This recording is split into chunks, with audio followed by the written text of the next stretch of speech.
Alex Radical from Board Game Co, and this is the News and Week in Review, where we're going to dive into a variety of news pieces, the videos of the week, the games I've covered, all of that and more, links and timestamps to everything down below. Starting off with the news, we have a few short pieces to go over. These are all over on Board Game Wire. I'll link them all down below. But first of all, Ravensburger is apparently trying to get, I think it was $3.5 million back on the lawsuit from Upper Deck over Lorcana. Basically saying that, hey, legal fees, they want them reimbursed because of the, what they're saying is a frivolous lawsuit, and they're looking for $3.5 million reimbursed. I'm fascinated to see if it will or won't happen. From the outside looking in, it does feel like this was an attempt to go after Ravensburger because they got a cool IP and that there wasn't likely a lot of legal reason to do so, but I do understand the bitterness behind it, if that makes sense. Long story short, the designer of a game from Upper Deck then went on to work on Lorcana, and there are elements of similarity between those games, and so they're accusing it of being a copy. That's the very long story.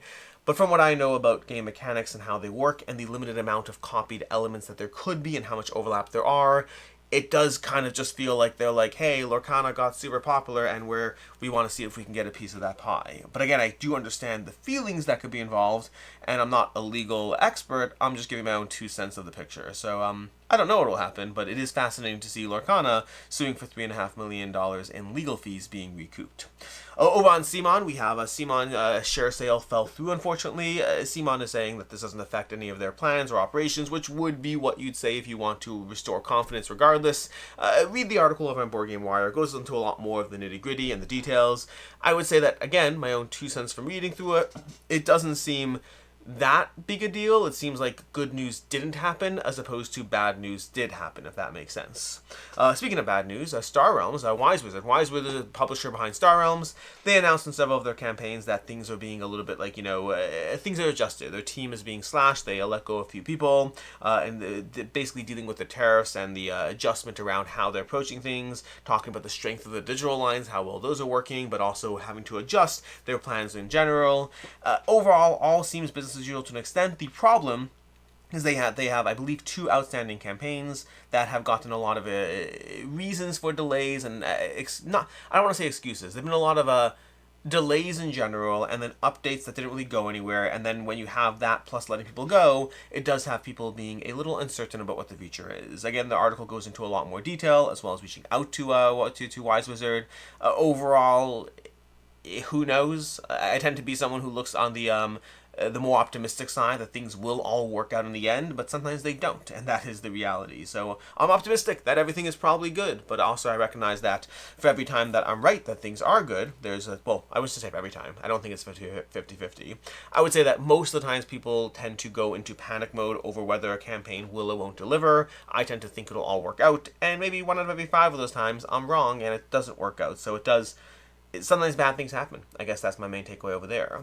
On the other hand, over on Kickstarter, their strike is over. They spent, I believe, 7 months negotiating their contracts, but they've been on strike for 42 days. The long story short is employees over at Kickstarter wanted to lock in their 4-day work week. They have a 4-day work week, but Kickstarter said, hey, that's kind of like a trial thing. We're not really guaranteeing it, and a lot of the people felt that they took the job under the assumption that there is a 4-day work week. So they wanted to lock that in, as well as to lock in various competitive rates at certain the wages part wasn't as clear to me, as far as they wanted some degree of concession on wages, but it wasn't clear to me whether that's across the board, a floor for certain workers. But overall, it does seem that they have come to a conclusion on the strike. So over on Kickstarter, the strike is over. The 42 days is done. They have locked in the 4-day work week, seemingly. It wasn't too clear on whether there's any concession on the wages part of things, but hey, at least progress for the workers over at Kickstarter. That's going to be the news for the week, which brings us to the videos of the week. There weren't a lot in the general videos category. I had a channel update over on Monday, I want to say. Monday, Tuesday, Sunday. I had a channel update earlier this week, basically talking about, hey, I'm going through a whole lot of construction in my house right now, and now currently every video has to be filmed basically between 8 and 12 p.m. or 8 and 11:59 p.m. for technical accuracy. But yeah, it's a lot. It'll be better soon, probably. But in the meantime, there'll be a few missed videos here and there. There was a missed video on Friday, I want to say. So here and there will be missed videos. Also live. I haven't gone live in a while, and I miss it. I want to go live again, but the problem is I can't go live during the day when there's this much construction. So I'm gonna have to find a time to go live, or alternatively, I might be able to. It depends on what they're doing. The problem is at any given point, sometimes there's loud banging and hammering and sawing and drilling, and other times there's relative quiet. I just can't rely on which times are which at any given point. So we shall see. But that was a minor channel update video as far as the current situation with my life. For the most part, things are good. Well, not for the most part. Across the board, things are good. Just hectic and good. Hectic is the problem. I also had a video on 10 questions to ask before buying a board game. I got a bunch of comments from people saying that between this and my recent crowdfunding one, it feels like a return to some of my older advice formats where I just go in general directions, managing your collection, how to get rid of games, how to keep games. And honestly, I have a bunch more of those planned. It is something that has always been one of my favorite video types to do on the channel. I like those conversational pieces. Part of the challenge has always been that I don't want to lean into the same video again and again. So I often try to approach these videos every few years with a slightly new twist, maybe new reasons, new things. The tricky part is always that anyone watching my channel at any given point, some of you have seen an older video like this way back when, others only found my channel 3 months ago, and it's important to actually be able to convey these things for people to find them at any given point. Unfortunately, the reality of social media of any kind, more so on Instagram, TikTok, and things like that, but also on YouTube, is that as much as content lives forever, it is often not found forever. There is value to repeating content that wouldn't be searchable. So for example, like right now I've set up Darwin's Journey, I just filmed a review for it, that'll be hopefully going up soon, but like Darwin's Journey as a review is something people will search for. It's unlikely that people will be searching for a video of like 10 questions to ask yourself before buying a game. So those videos tend to do well, but they are more suggested by the algorithm, and the algorithm tends to not suggest things the older they are. So revisiting content does have a value, even though it runs the risk of being repeat content for some, it is new and useful content for others. So, long story short, I do plan on doing more of these videos, as I enjoy them. They're one of my favorite things to do, so more are coming already. That is basically the videos of the week, which brings us to the reviews, the games we've covered. We had a review for Enthroned go up. I overall enjoy Enthroned. I think Enthroned is a very solid game. It's what I hoped it would be. My biggest challenge with it is that it's just a little repetitive as far as the gameplay. I don't find it to be that variable. I enjoy it. It's a lot of fun. I gave it a 4 out of 5, but like it is a 4 out of 5 that I don't think is going to stay long term. I'm not ready to get rid of it yet. I still enjoy it, but eventually it probably will go.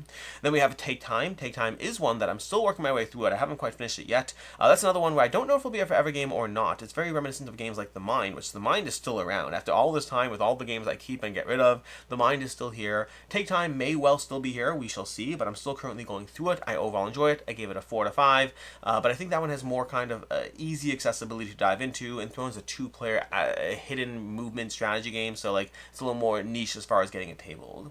On Sunday, I did a solo gameplay of Storyfold Wildwoods Chapter 1. I will be diving into more of these. I already have the second one filmed. I don't think I did the third one yet, but I'll be diving into all of them, I think. Filmed solo Sunday videos. They'll be going up here and there, frankly, because I'm enjoying the game, and it's a good way to get an additional video here and there out of something that I'm already enjoying anyways. Then we had a preview for Bantam West go up on Tuesday, as well as a preview for Restless, and then also we had a review for both those being sponsored content, and then I had a review for A Carnivore Did It. A Carnivore Did It from Horrible Guild, not Horrible Games. They used to be called Horrible Games. They changed it because they felt that sent the wrong message. But A Carnivore Did It. It's a logical deduction game. My favorite part of that video, honestly, is the amount of people commenting that like watching me go through it like really gave them a sense of exactly what the game is, which honestly was the intent. Like I did more of a playthrough of what it's like, and it seemed like people who watched that did enjoy the overview of how that game actually plays out. But overall, it's a fun little deduction game. I don't think it's a forever game. It is a still on my shelf for right now game.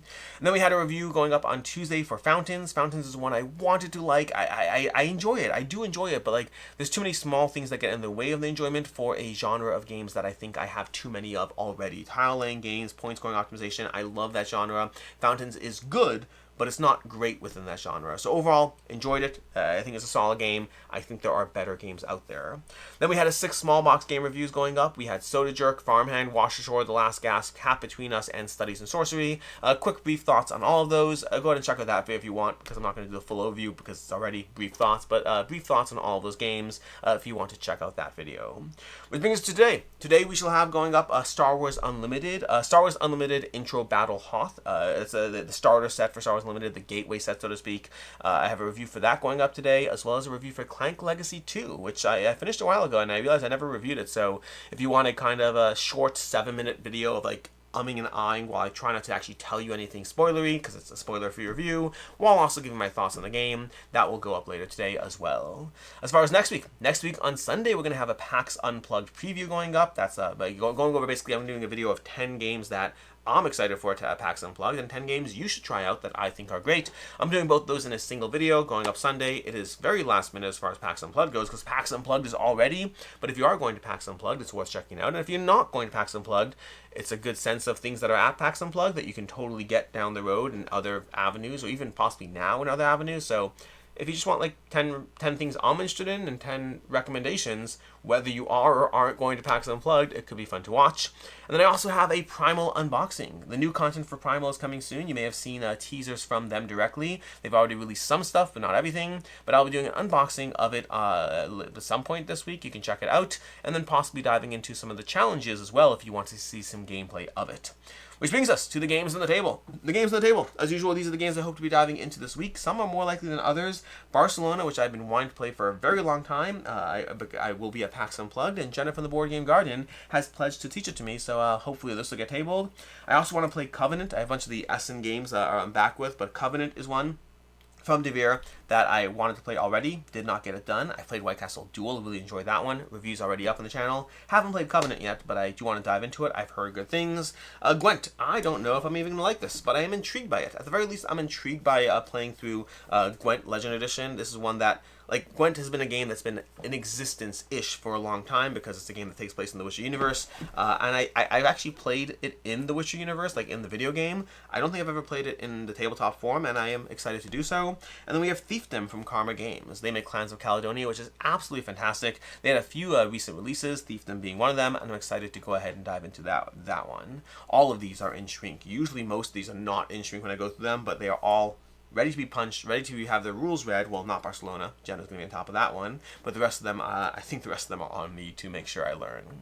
In any case, that is your news and week in review. Until next time, I'm Alex Radcliffe from Board Game Co. I hope you have an excellent week. If you are at PAX Unplugged, same as always, by all means, stop me, say hi, any of that stuff. Fortunately, I think PAX Unplugged is one of the slightly lighter ones, so sometimes I will be rushing to a meeting or who knows what, but overall my schedule is light enough that if you see me, stop me, say hi, any of that, I'm always happy to. Always happy to. In any case, until next time, I'm Alex Radcliffe from Board Game Co. I hope you have an excellent week, and as always, I hope you have a good one.